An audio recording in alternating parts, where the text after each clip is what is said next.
Ты ждешь знака? Вот он. Твое время уходит прямо сейчас. Пока ты скроллишь ленту.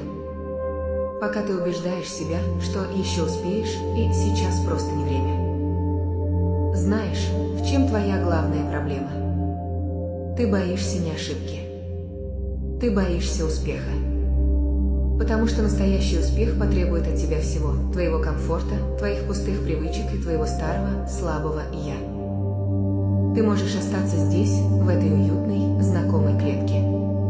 А можешь, наконец, рискнуть и стать тем, кем ты должен был быть с самого начала. У тебя нет завтрашнего дня. Есть только этот момент. Решай сейчас. Ссылка в профиле.